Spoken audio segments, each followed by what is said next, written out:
산들에 내림 같도다.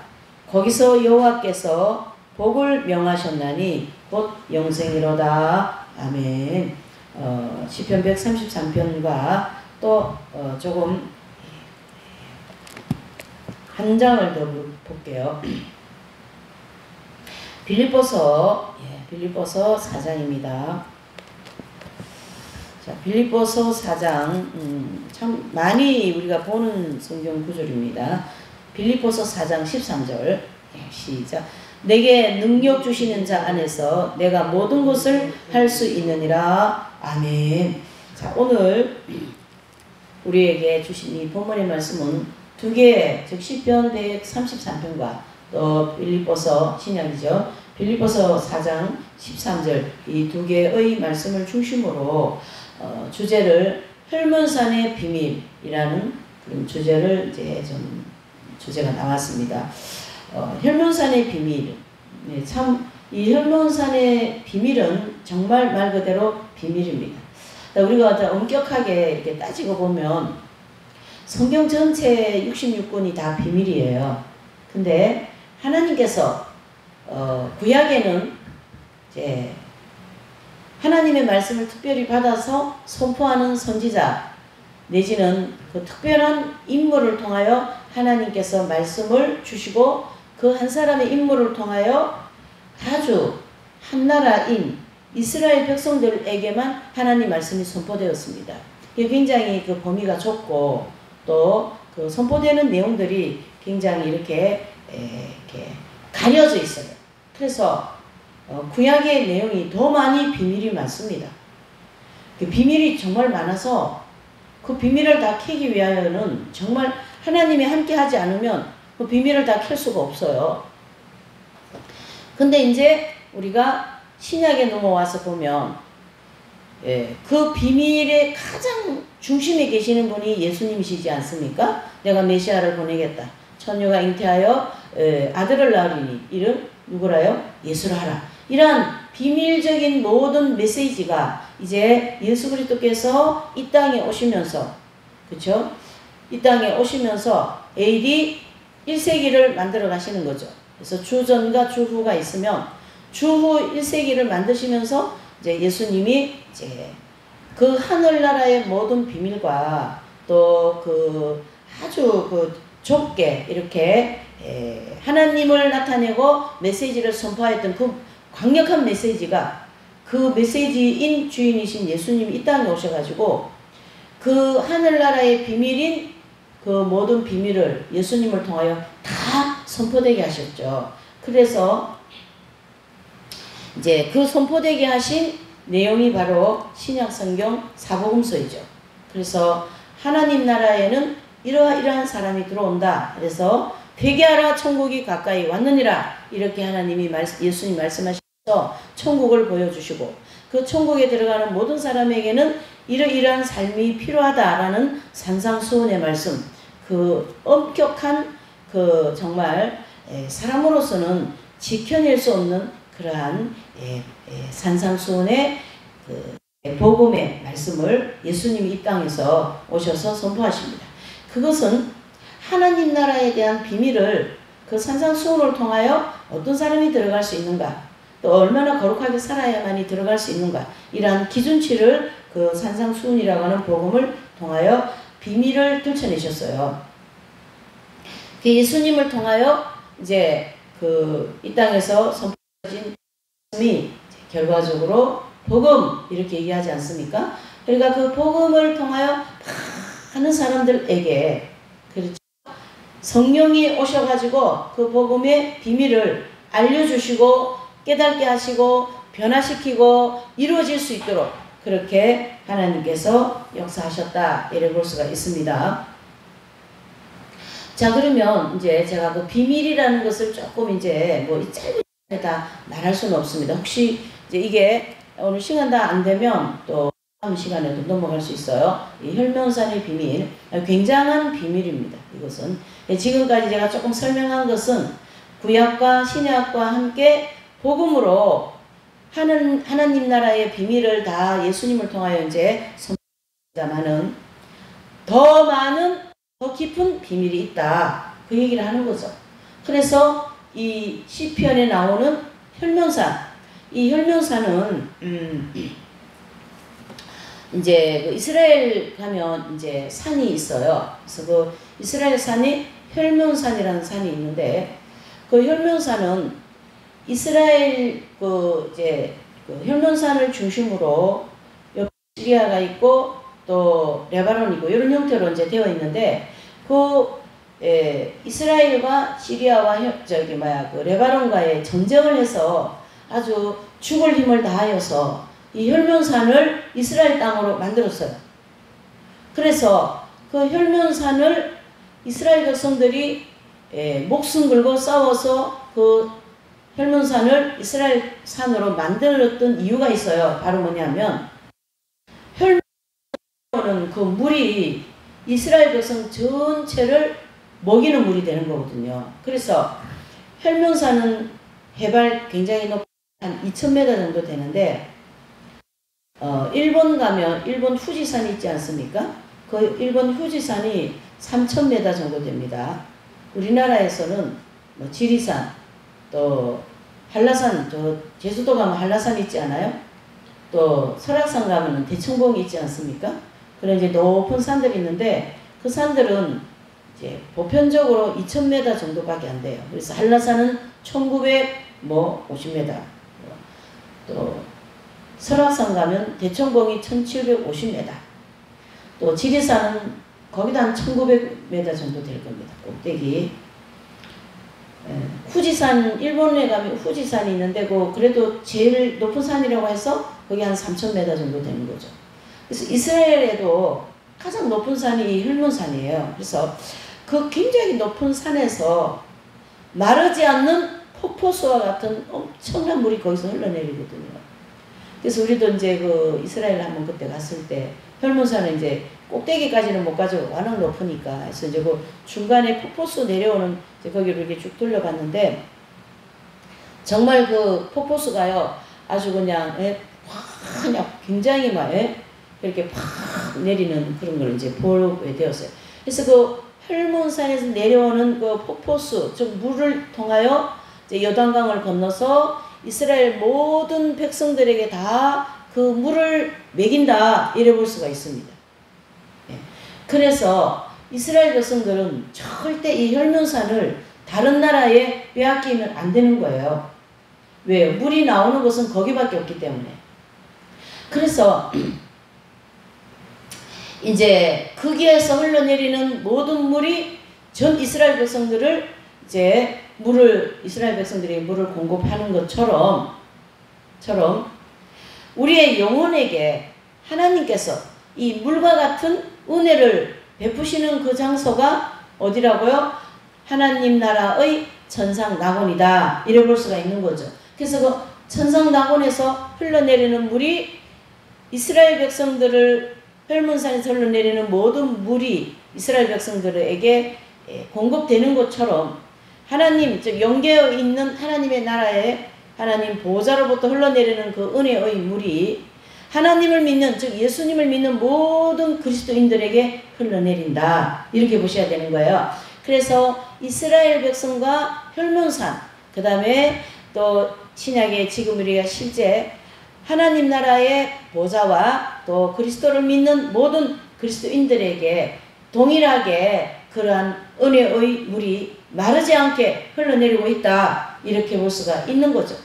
자, 그러면 이 혈면산에서 흘러내리는 물은 굉장히 폭포수이고 굉장히 물이 많고 또 물이 굉장히 맑고, 그 맑은 물을 전 이스라엘 백성들에게 공급하는 것처럼, 다윗이 오늘 이 시편 133편에 1절에 보니까 형제가 연합하여 동거함이 어찌 그리 선하고 아름다운고, 이렇게 1절에 말씀해주고 있습니다. 이것은 형제, 그러면 우리가 이웃과 또 그리스도인 예수님을 믿는 모든 우리 이제 동료들 다 합쳐서 다 형제 자매다, 이렇게 얘기하지 않습니까?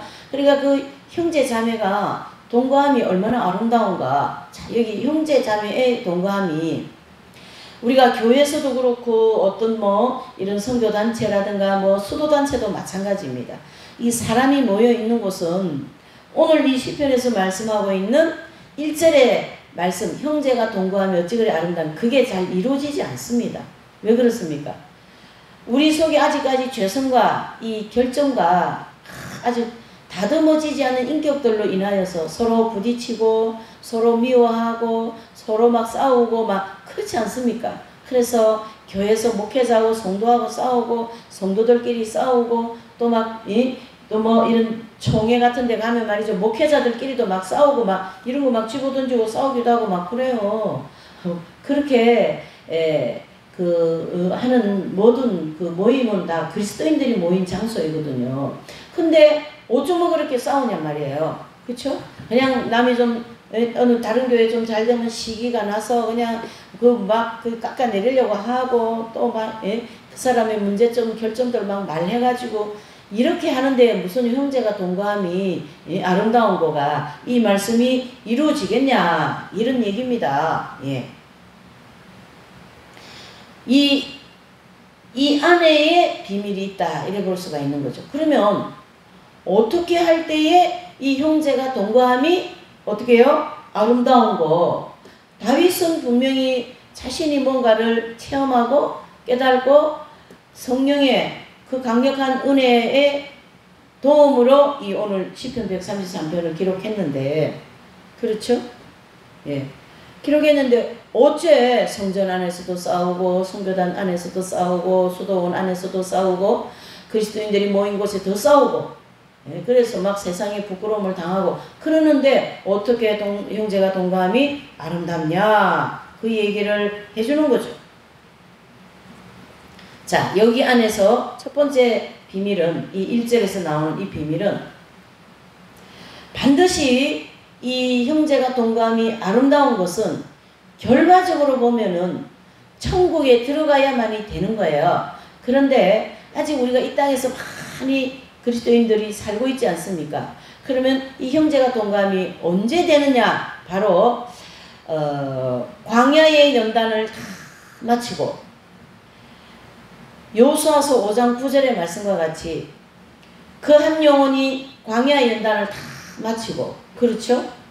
그리고 죄성의 문제가 완전히 해결될 때에 그래서 여호수아서 5장 9절을 보면 이스라엘 백성들이 광야의 여정을 다 마치고 가나안 땅 입구에서 광야에서 새로 태어난 백성들이 뭡니까? 할례를 받지 않습니까? 그 아주 되게 중요한 구절이거든요. 여호수아서 5장 9절.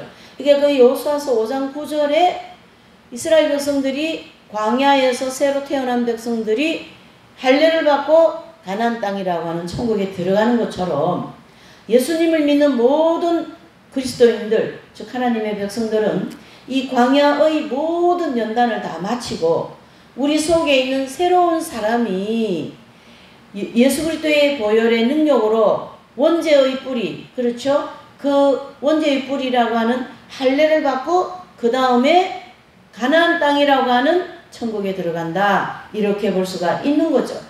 그래서 그 영적인 할례를 받은 성도들이 모여있는 모습이 오늘 시편 133편 1절에 형제가 동거함이 어찌 그리 아름다운 거 이렇게 말씀하고 있는 거죠.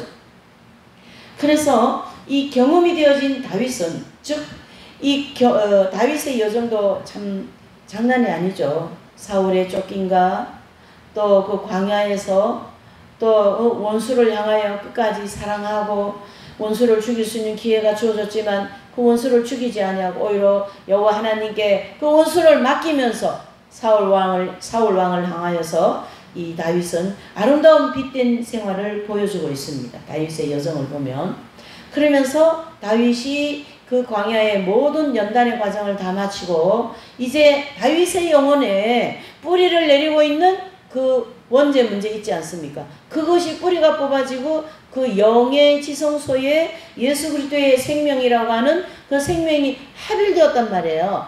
그 합일되어진 그 체험이 바로 오늘 이 시편 133편 1절에서 3절의 말씀에 고백을 해주고 있는 겁니다.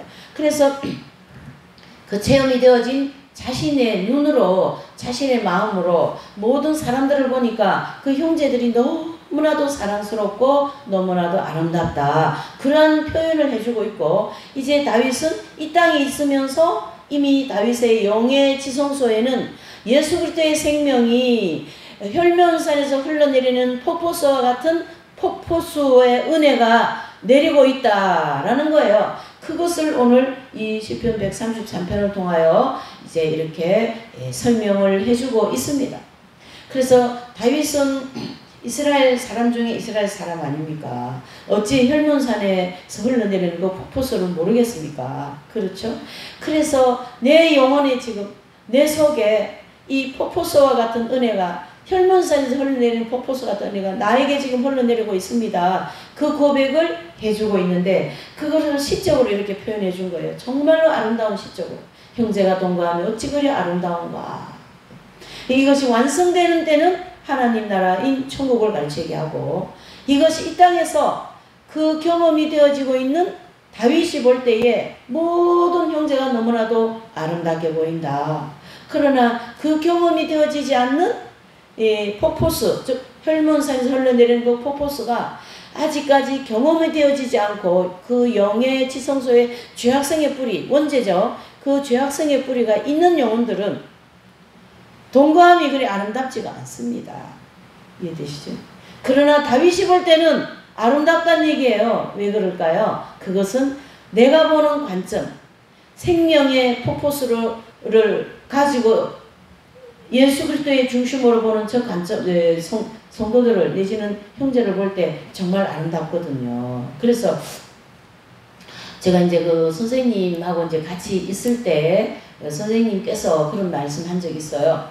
정말 그 주방에서 선생님은 이제 식사를 좀 해드리는 식복사라고 할 수 있습니다. 이제 그분이 정말 선생님을 많이 힘들게 했어요.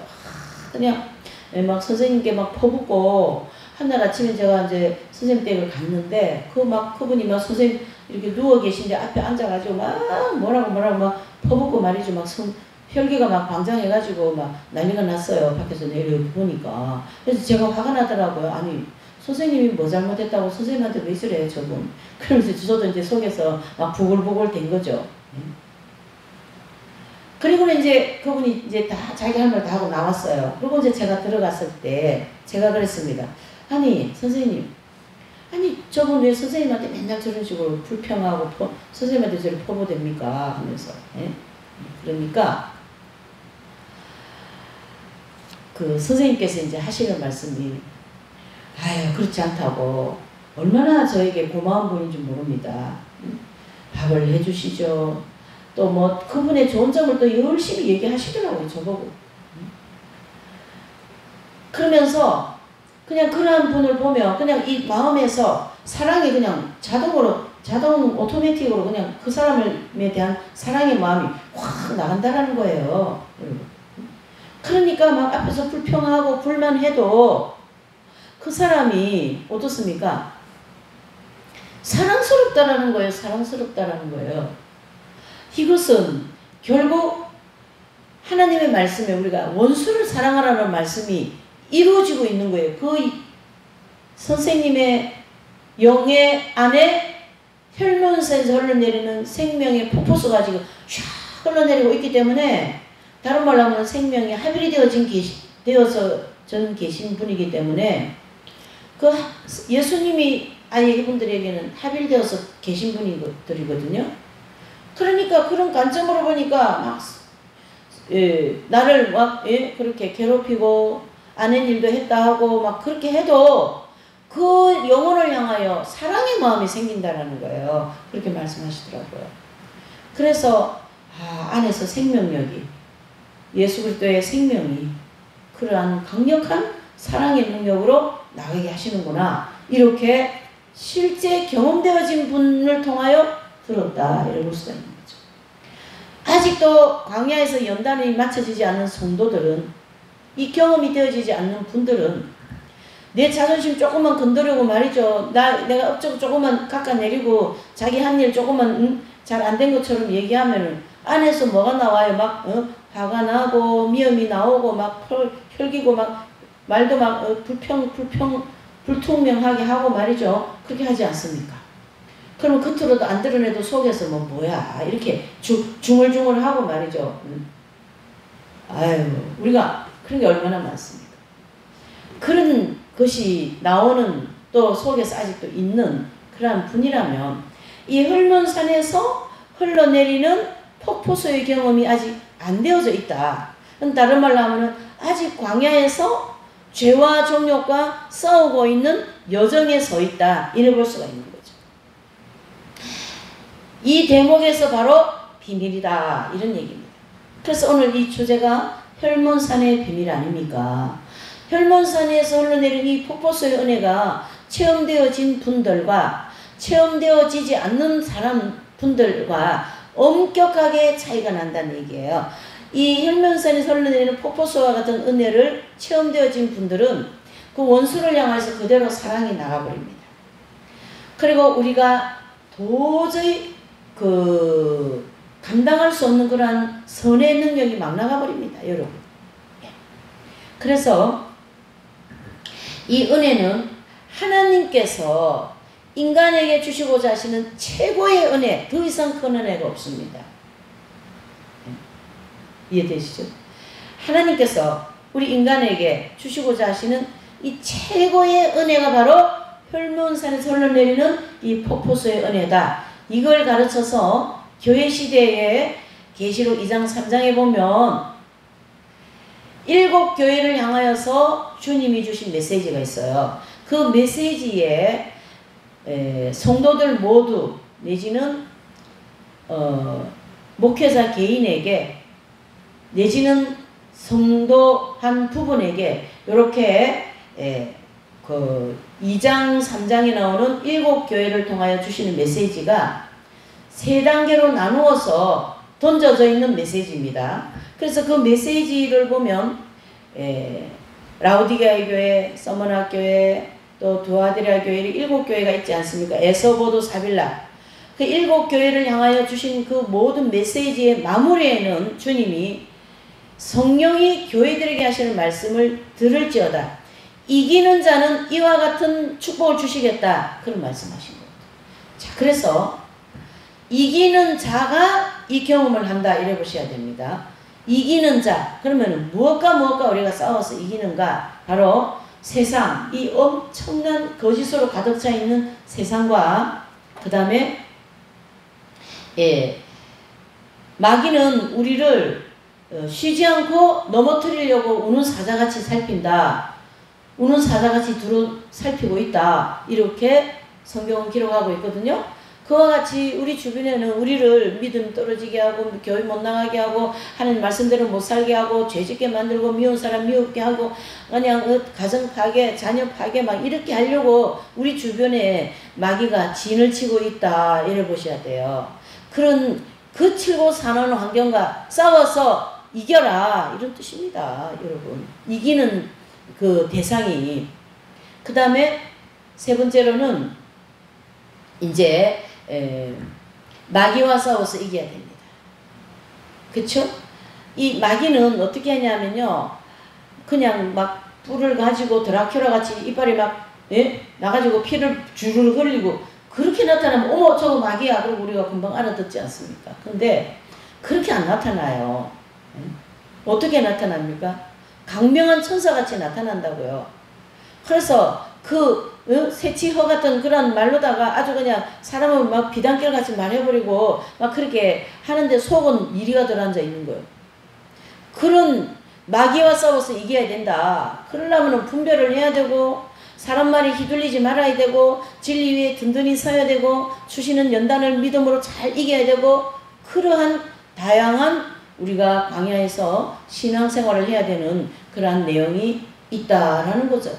그래서 이기는 자에게는 이런 축복을 주시겠다. 하나님이 흔들어 주시는 그 모든 그렇죠? 그러니까 하나님께서 그 사도 베드로에게 그렇지 않습니까? 베드로야, 시몬아, 너를 밀 까불듯이 마귀가 너를 이렇게 체에다가 밀을 얹어놓고 막 이렇게 까불어가지고 쭉정이를 다 날라보내는 그런 까부는 거 있지 않습니까? 시골 가면 그것처럼 마귀가 너를 흔들 것이다. 그러나 내가 너를 위하여서 기도하겠다. 굳세어라, 이겨라, 그런 뜻이거든요. 그와 같이 주님께서 우리는 늘 밀 까불리듯이 까불리고 있어요. 마귀한테 까불려, 이 세상에 까불려, 또 그치고 사나운 환경에 까불려 가지고 제가 어떡합니까? 늘 믿음이 떨어지고 또 자포자기 되려고 그러고, 그게 심하게 되면 우울증도 생기고 막 공황장애도 오고, 막 이 강력한 어둠의 역사가 지금 이 시대는 더 강력하거든요. 그런 것과 싸워서 우리는 이겨야 되는 거예요. 왜요? 이길 수 있도록 주님께서 계속 성령을 통하여, 중보자를 통하여 우리에게 도와주고 계신다, 그런 뜻이죠. 아멘. 예수님 따로 우리 따로가 아니에요. 언제나 우리는 함께 가고 있어요. 그래서 주님이 우리를 늘 어떻게 해요? 중보자 되시는 성령을 통하여 우리를 지켜주고 계시고 중보해주고 계신다, 그런 뜻이 되는 거죠. 그래서 잘 들어보셔요. 그와 같이 이 마귀와 세상과 그치고 사는 환경과 싸워서 우리는 싸워 막 나갈 때 배후에서 성령께서 또 강력한 빛된 말씀으로 또 강력한 그 믿음의 선진들을 통하여 우리에게 계속 이 길을 잘 갈 수 있도록 도와주고 계시지 않습니까? 다윗과 같은, 구약의 다윗과 같은 이 이긴 자들이 있다라는 거예요. 아브라함부터 시작하여 요셉, 그 다음에 이사, 야곱, 모세, 엘리야, 엘리사, 예레미야, 다니엘, 이사야, 이런 분들은요, 이 오늘 다윗이 고백한 것처럼 광야의 모든 연단을 다 마치고 그 영혼에 하나님의 생명수가 합일이 되었다. 생명의 헐몬산에서 흘러내리는 그 폭포수가 이사야의 영에 합일되었다, 그런 뜻이 되는 거죠. 자, 이사야서 6장을 한번 보실게요. 이사야가 이긴 자가 되는 것에 대한 그 성경 구절이 딱 나와 있어요. 이사야서 6장 6절에서 7절입니다. 시작. 때에 그 서랍의 하나가 화저로 단에서 취한 바 핀 숯을 손에 가지고 내게로 날아와서 그것을 내 입에 대며 가로되 보라, 이것이 내 입에 닿았으니 내 악이 제하여졌고 내 죄가 사하여졌느니라. 아멘. 그랬습니다. 자, 이 말씀은 이사야 선지자가 광야 연단을 다 받아 마치고 하나님 보좌로부터 불덩어리 하나가 떨어졌어요. 자기 입에 댔어요. 그러니까 그 불덩어리가 자기 입에 대는 순간에 내 악이 제하여졌다. 바로 이것이 영적 할례 받는 경험을 이사야 선지자는 이렇게 표현해 주고 있습니다. 그래서 이사야 선지자가 이 경험을 한 것처럼 오늘 혈몬산에서 흘러내리는 이 다윗에게 주어지는 이 강력한 폭포수와 같은 은혜 또한 그와 같이 흘러내리고 있다, 이런 뜻이 되는 거죠. 그래서 하나님께서 우리 인간에게 창조하시고 난 이후에 창세기 1, 2장에 그 강력한 은혜와 에덴 동산의 축복을 주셨지만 창세기 3장에 와가지고는 인간이 하나님 말씀을 불순종하고 그 엄청난 축복을 다 빼앗기고 에덴 나무에서 쫓겨나지 않습니까? 그래서 하나님은 쫓겨났으니까 그만이지 뭐, 그래 하지 아니하시고 다시 한번 기회를 주시는데 한 분이신 예수 그리스도의 하나님의 아들을 이 땅에 보내시사, 그리고 그 아들을 통하여서 어떻게 해요? 그 생명을 다시 얻을 수 있도록 길을 열어놓으신 게 예수님의 십자가를 통하여 해주시겠다, 그 얘기가 아니겠습니까? 그리고 예수님의 십자가를 통하여 주시고자 그 준비되어진 그 은혜가 바로 이 혈문산에서 흘러내리는 폭포수와 같은 인간이 받을 수 있는 최고의 그 생명에 합일되는 축복을 주시겠다라는 거예요. 이것은 언약이요 약속입니다. 그것을 다 이루어낼 때에 이 축복을 받는 거예요. 그래서 우리는 언약의 백성, 또 우리는 약속의 백성들이다. 그 약속을 이루기 위하여 오늘도 부지런히 이 광야의 길을 달려가고 있지 않습니까? 그러니까 그리스도인들은요, 절대 우울증 같은 거 걸릴 수 없어요. 이런 성경 중심적인 소망, 성경 중심적인 신앙을 가지고 있는 사람은 절대 우울증 같은 거 걸릴 수 없어요. 왜요? 하나님의 생명을, 하나님께서 나에게 생명을 주시고자 약속되어진 나는 언약 백성. 그 생명을 얻기 위하여 이 모든 소망을 가지고 이 그치고 사는 환경을 살아가는데 어떻게 우울증이 오겠습니까? 왜 그래요? 소망이 있는데 왜 우울증이 옵니까? 그 엄청난 주님의 축복을 우리에게 주시려고 약속하고 있는데 안 그렇습니까? 그것을 더 구체적으로 시편 23편 여호와는 나의 목자시니 내게 부족함이 없다. 우리가 예수님을 믿으면서 부족한 게 얼마나 많은지 몰라요. 나도 부족하고 은혜도 부족하고 다 부족한 게 투성이에요. 근데 시편 23편은 나에게 부족함이 없다라는 것은 바로 이 혈면에서 흘러내리는 하나님의 폭포수와 같은 은혜가 다윗에게 흘러내리기 때문에 그런 시가 자꾸 나오는 거예요. 여호와는 나의 목자시니 내게 부족함이 없다. 원수의 목전에서 내게 상을 베푸신다. 그 다윗을 미워하고 다윗을 괴롭히던 그 원수들 목전에서 하나님께서 다윗에게 상을 베푸신다는 것은 천국의 삼청천이라고 하는 그 새 예루살렘 성에서 다윗이라는 한 그 종을 엄청나게 아름답게 하나님께 영광 돌리는 모습을 보여주고 있는 거거든요. 이게 다 혈문산에서 흘러내리는 그 폭포수의 비밀 안에 들어있다 이런 뜻입니다.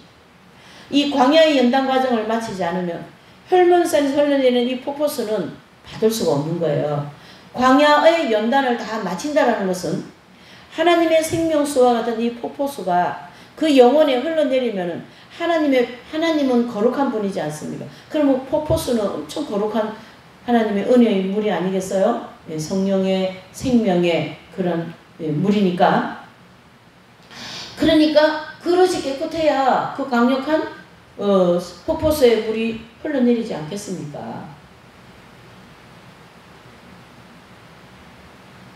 그래서 광야 연단 과정을 다 마쳐야 되는 것이고, 그래서 그 광야를 통하여서 하나님은 우리에게 주시고자 하시는 그 목적이 뭡니까? 바로 이 생명을 주시기 위함이다. 이렇게 보셔야 된다라는 거죠.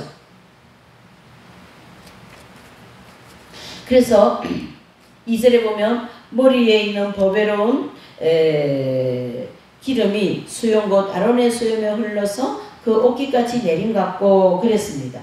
그래서 이스라엘 백성들은 그 제사장이 있잖아요. 제사장이 이스라엘 백성들에게는 최고의 지도자이거든요. 최고의 지도자예요. 하나님을 대리할 수 있는 최고의 그 위치에 서는 사람이에요. 아론은 제사장이기 때문에 그 제사장 아론의 제사장을 인용하여서 하나님의 백성으로서 최고의 경지, 그건 어떤 뭐 교만, 자랑 그런 차원이 아니라 영적으로 그 최고의 경지에 들어간 다윗의 자신을 그렇게 지금 내 자신에게 이 흘러내리는 이 폭포수가 아론의 수염에 흘러내리는 기름같이 주르륵 흘러내린다. 주르륵 흘러내린다. 그 얘기를 하는 거거든요. 예. 그래서 그 이스라엘에는 이제 보면 그 제사장에게 성직을 이렇게 수여할 때에 머리에 이렇게 기름을 이렇게 붓지 않습니까? 그것을 인용한 거예요. 그래서 여기에 보면은 혈문산에서 흘러내리는 폭포수와 그 다음에 이제 2절에 그 아론 제사장에게 부어지는 기름, 또 3절 1절에는 형제가 동거하며 어찌 그리 아름다움, 그 아름답게 보이는 그 마음, 그것을 전부 다 세 개 묶어서 보면요, 다 예수 그리스도의 생명이 합일될 때에 이루어지는 일이다 이렇게 볼 수가 있습니다. 그래서 기독교에서 주시고자 하시는, 즉 이 하나님의 그 그리스도인들, 즉 예수님을 믿는 모든 사람들에게 주시고자 준비해온 이 은혜 중에 가장 큰 은혜가 바로 이 은혜입니다. 그래서 아론의 대제사장에게 흘러내리는 기름과 같이, 또 3절에는 혈면의 이슬이 시온의 산들에 내림 같도다 그랬죠. 혈면의 이슬이 시온산, 그러니까 시온산은 가나안 땅 전체에서 어디예요? 수도 예루살렘 성전이 있는 곳이거든요. 그래서 시온산은 어디입니까? 이제 다윗이 계실 때는 그 시온산을 시온산 내지는 시온산성 이렇게 써요. 또 아브라함이 계실 때는 그 시온산을 아모리산, 거기서 모리아산, 그래서 거기서 이삭을 바치지 않습니까? 그 자리가 모리아산도 되었다가 시온산도 되었다가 솔로몬이 와가지고는 거기다가 예루살렘 성전을 지으면서 거기가 예루살렘 성전이 있는 장소가 되거든요. 그래서 이스라엘 전체의 수도가 바로 예루살렘이에요. 그러면은 천국의 전체의 수도가 어디냐면은 새 예루살렘이라는 거예요. 새 예루살렘 성, 그렇게도 얘기하죠. 그래서 천국은 굉장히 다양하게 되어 있는 것과 같이 우리가 알다시피 1층 천국과 2층 천국과 3층 천국으로 되어 있는데요. 제일 꼭대기인 그 3층 천국이 바로 새 예루살렘 성이다, 이렇게 보셔야 됩니다. 그래서 거기가 3층 천국이라고 하는 새 예루살렘 성, 거기에 하나님 중앙에 하나님의 보좌가 있지 않습니까? 그래서 그 하나님의 보좌가 있는 장소를 요한계시록 4장에서 천상나원 본부 이렇게 얘기하는 거죠. 자, 오늘 시편 133편과 빌립보서 4장 13절의 말씀, 즉 내게 능력 주시는 자 안에서는 모든 것을 할 수 있다, 이렇게 하는데요. 사실은 이 말씀의 정확하게 이 말씀의 의미는 생명이 합일되어진 사람에게 주어지는 능력 안에서 모든 것을 할 수 있어요. 그래서 다윗과 같이 내지는 그 믿음의 기라성과 같은 그런 믿음의 거성들이 가는 모든 여정들 있지 않습니까? 그렇죠? 그 주기철 목사님이 7년의 그 옥살이를 했는데요. 잘 들어보세요. 7년 옥살이를 했는데 그 7년 옥살이는 매일 고문을 합니다. 그냥 옥살이를 하는 게 아니라, 여러분 뭐 몇 달만 매일 고문을 해도 그 사람이 살아남겠습니까? 그런데 7년 동안 매일 끌고 나가서 고문을 했어요. 그러면 못 사는 거거든요. 감당 안 되는 거예요. 그 고문에 못 이겨서 다 뭐 진사참배하고 이러지 않습니까? 그러니까 진사참배한 거를 너무 막 그렇게 믿음이 없는 것처럼 보면 안 돼요. 견디지 못합니다. 그 고문을. 이해되시죠? 자, 무슨 얘기냐면 주기철 목사님의 영에 이미 이분 또한 이긴 자가 되어서 혈면산에서 흘러내리는 폭포수와 같은 그 폭포수의 은혜가, 생명의 은혜가 폭포수같이 내리고 있기 때문에 그 능력으로 매일 주어지는 고문을 이겨내신 거예요. 예. 그렇게 보세요. 그 비밀이죠. 믿음이 좋아서, 물론 믿음이 폭포수가 흘러내릴 정도의 이긴 자의 믿음이니까 그거 믿음으로 이겨냈죠. 그 믿음이 기초가 되는 거죠. 뭘 얘기하려고 하냐면요. 이 빌립보서 4장 16절 13절에 보면 능력 주시는 자 안에서 다 모든 걸 한다는 거는 그 주기철 목사님께서 그 매일매일 받아주는 그 고문을 어떻게 이겨내겠습니까? 그 하나님의 능력이 아니면 이겨내기가 어렵습니다. 좋을 때 성전 지었는데 성전 막 잘 지었고 헌금도 잘 들어와서 잘 지었고, 그러고 난 다음에 내게 능력 주시는 자에서 내가 할 수 모든 걸 할 수 있는 그런 말씀에도 적용해요. 근데 그런 내용이 아니에요. 솔직히 이 빌립보서 4장 13절 말씀은. 내게 능력 주시는 자 안에서는 바로 이 주기철 목사님이 매일매일 뭐예요? 그 고문하는 과정에서도 안에서 생명력이라고 하는 강력한 생명의 능력이 그것을 이기게 해주시겠다. 그게 바로 내게 능력 주시는 자 안에서는 모든 것을 할 수 있다라는 말씀의 완성적인 그 입장이죠. 예. 얼마나 하나님의 말씀은 깊고 능력이 강력한지 모릅니다. 그것을 오늘 이 다윗은 혈면산을 인용하여서 그 폭포수에 있음과 같은 그 은혜가 시온산에 내림과 같다. 그래서 그 시온산은 천국의 새 예루살렘인데요. 우리의 영혼에 영의 성소가 있고 영의 지성소가 있다면 영의 성소를 건너서 영의 지성소와 같은 시온산에 그 혈면산에서 흘러내리는 뭐예요? 폭포수가 흘러내린다. 이렇게 풀어야 되는 거예요. 이 시편 143편 3절에 혈면산에 흘러내리는 이슬. 그리고 하나님께서 이 산상수훈의 말씀이라든가 또 성경에 나와 있는 모든 말씀은 그분들이 그 생명의 능력으로 인하여서 다 지켜내는 거예요. 산상수훈의 말씀은요, 이 생명의 능력을 받지 않으면 어떤 때는 지키고 어떤 때는 못 지키고, 성령 충만하면 지키고 성령 충만하지 않으면 안 지키지는 그런 강력한 최고의 그 천국의 말씀이거든요. 그런데 이분들은 시종일관 늘 언제든지 지켜요. 왜요? 생명의 능력이 그거를 지킬 수 있도록 해주신다라는 얘기죠. 그래서 오늘 이 133편의 이 말씀은 비밀이다. 뭐예요? 혈문은 산에서 흘러내는 이 이슬, 또 이 폭포수는 비밀이다. 그것을 경험한 사람들만이 알 수 있다. 그러니까 비밀이죠. 그러나 이 교회시대 이긴 자들, 이분들을 통하여 이 비밀이 성경의 심진리를 통하여 확 드러나지 않았습니까? 네. 이긴 자들을 모르면 혈면산에 흘러내는 이 폭포수의 비밀을 풀 수가 없습니다. 이긴 자들을 알면 이 혈면산에 흘러내리는 이 폭포수의 비밀을 알 수 있습니다.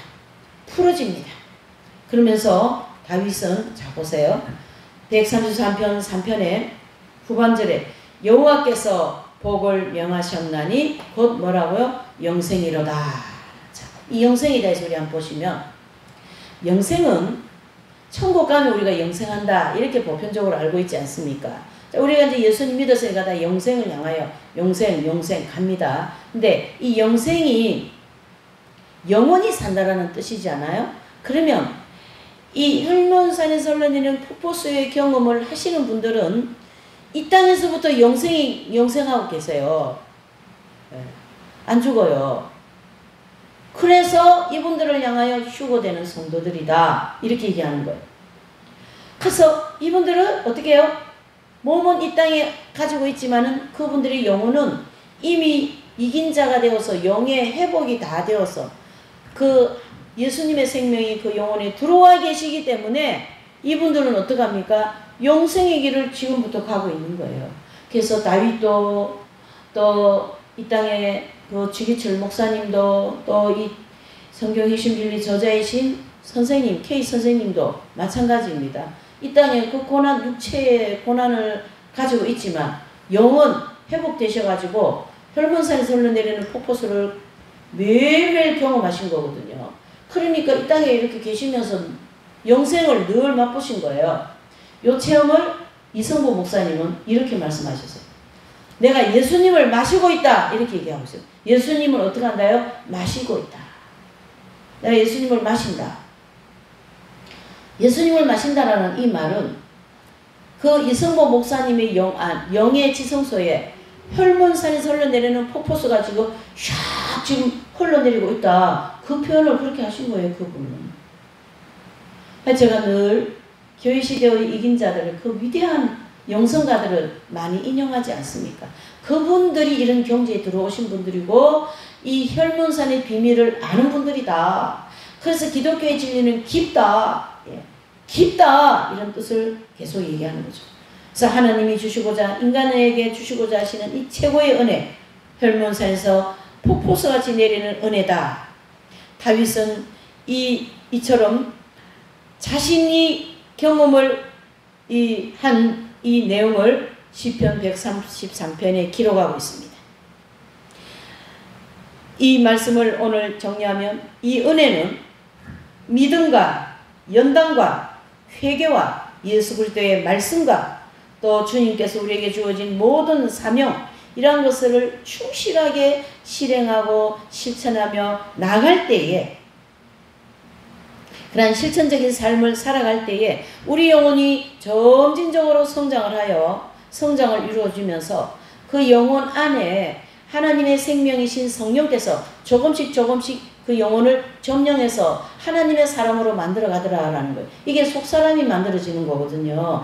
겉은 웬만큼 신앙생활하면 웬만큼 도덕적인 생활이 되는 거예요. 그러나 그 모세의 율법은 겉을 눈은 눈이요 이는 이잖아. 1:1 관계입니다. 그러나 복음, 즉 예수 그리스도의 그 율법은, 복음은 속에 있는 형제를 미워하면 이미 살인했다.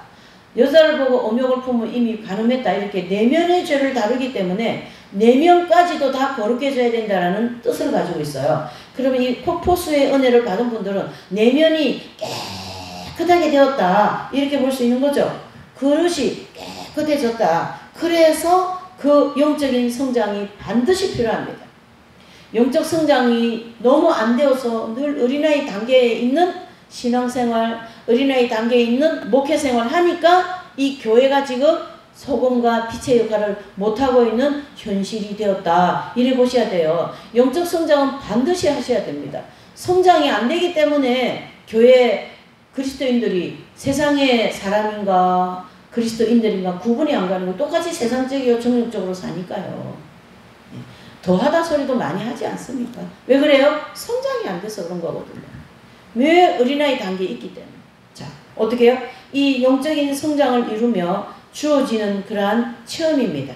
그래서 혈문산에 내리는 이 폭포수의 비밀은 산상수훈의 모든 말씀을 지킬 수 있는 능력이 주어지고 하나님께서 사람에게 주시고자 하시는 최고의 완성되어진 은혜, 생명의 폭포수. 그래서 빌립보서 4장 13절 내게 능력 주시는 자 안에서 내가 못할 일이 없다. 능치 못할 일이 없다. 그런 뜻이 되는 거죠.